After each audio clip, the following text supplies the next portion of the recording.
There are two versions of you walking around right now. One of them goes to work, sees friends, dates other people, does all the things that you're supposed to do to move on, and on paper, she is functioning, she's fine. But the other version of you is somewhere else entirely. She's sitting in her car after checking social media for the fourth time today. She is replaying a text message from 3 weeks ago, analyzing it from the angles the person who wrote it never intended. She's holding onto hope built from scraps, a look, a word, a moment, that if she described them to a friend, the friend would just call it nothing. One version performs, the other one is obsessed. And the gap between them is the most important problem in your life right now. See, here's the thing. What you are experiencing has a name, it has a mechanism, and it can be resolved. Hi, my name is Jerissa. I'm a hypnotist, but before I was a hypnotist, I spent most of my 20s trapped in exactly what I just described, without a word for it, without an understanding why I could not just move on like everybody else told me to, without knowing that what I was experiencing was not evidence that I was unlovable or desperate or broken, and it was evidence that I was caught in a subconscious loop, a loop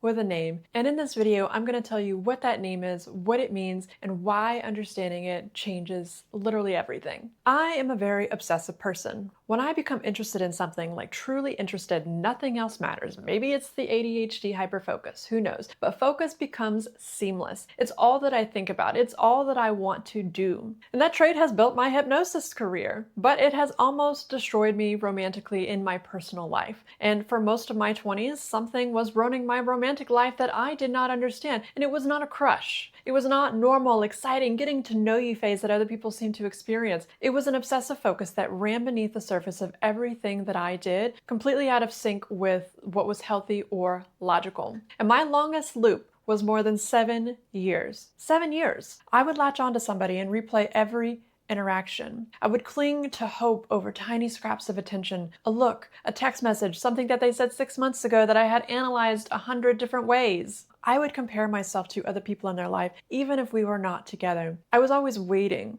always questioning my worth based on whether or not they were choosing me back. On the outside, it didn't look like that. I had friends, I dated other people, I did all the right things, but on the inside, my mind was somewhere else entirely, and I was living in a split reality. My most recent episode was a man that I genuinely believed was my soulmate. I believed that we had chemistry and that what we had was rare. It was special. It was the kind of thing you can't walk away from. And when you believe that, it is very easy to overlook the red flags. A few months in, he started to get very distant and my anxiety got a lot worse. Now, I had already been using hypnosis for anxiety with clients at that point, so I sat down, put myself into hypnosis, and I was not trying to get over him. I was just trying to calm the anxiety. But here's what happened instead. I asked my subconscious mind, where is this feeling really coming from? And instead of showing me him, instead of showing me the person that I was obsessed with, my mind took me back to my childhood. A child waiting to be noticed, waiting to be chosen by my emotionally unavailable mother. I realized in that session that I had been carrying a belief my entire life, a subconscious belief that I had never consciously articulated, and that belief was, if someone finally chooses me, then I will be enough. That belief was not about him. None of this had ever been about him. He was just the latest person that I had unconsciously selected to play a role, the role that one whose attention would finally prove that I was worthy.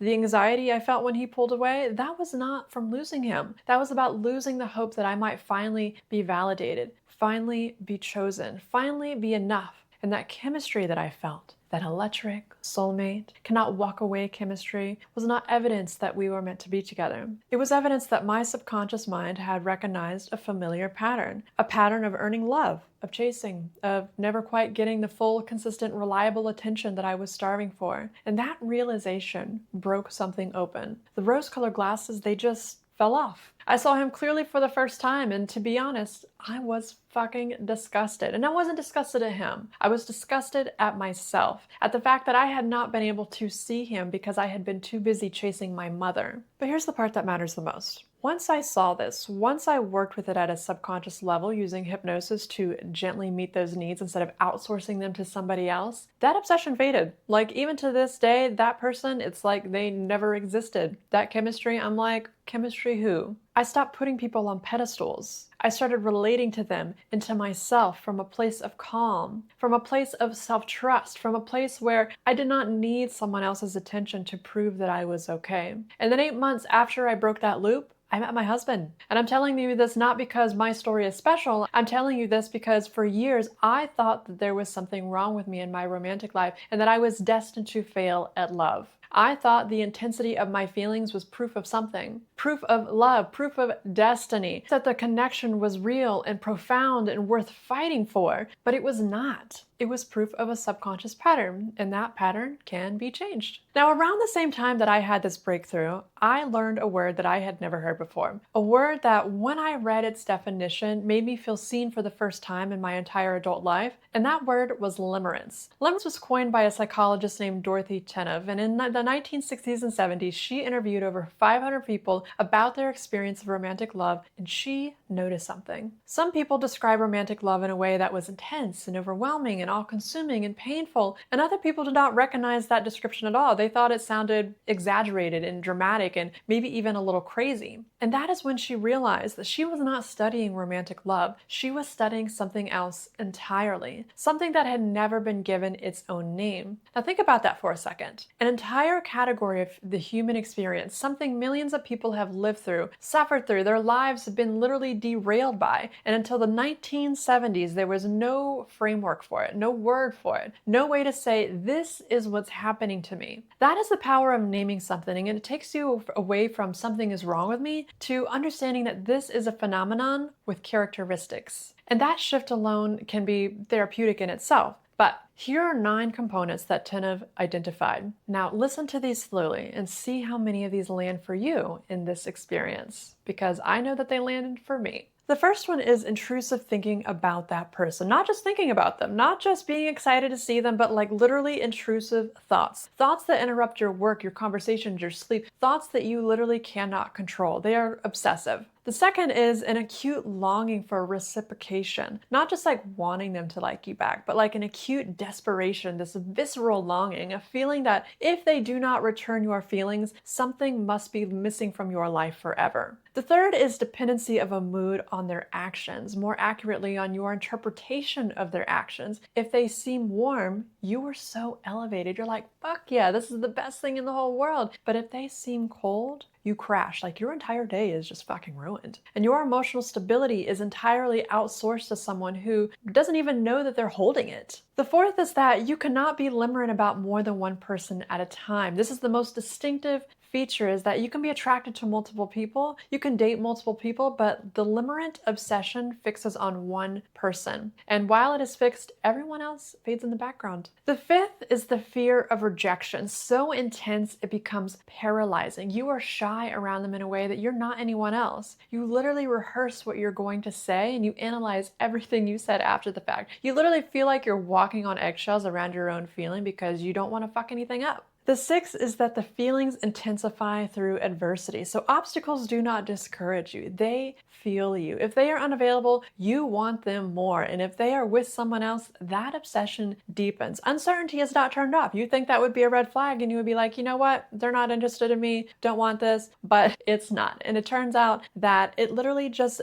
deepens that obsession. It is literally like rocket fuel. 7 is the aching of the heart. Chenov's interview pointed to the exact same spot, the center of the chest, where she asked them where they felt that limerent longing, a physical sensation, an ache, a pressure, not metaphorical, but like literally that pressure in your chest, because I remember feeling this. The 8th is that buoyancy, that floating, that walking on the air feeling whenever that reciprocation is evident. When they are giving you attention, you are literally sky high. And the 9th is a general intensity of feelings that make everything else in your life recede to the background. They are the center of your world. Every thought about them is just the most important thing in your life. If you recognize yourself in that list, just take a breath. This is not a diagnosis that something is wrong with you, okay? This is just a description of a very specific psychological state, because I know a lot of you guys are stuck in this space of, oh my gosh, we have so much chemistry, we're supposed to be together, what do I do? But we're not recognizing the truth of exactly where we are at. And so this is actually a state that has been formally studied over the last 40 years. And it is not the same thing as being in love. I know we feel like we're in love, but this is not love.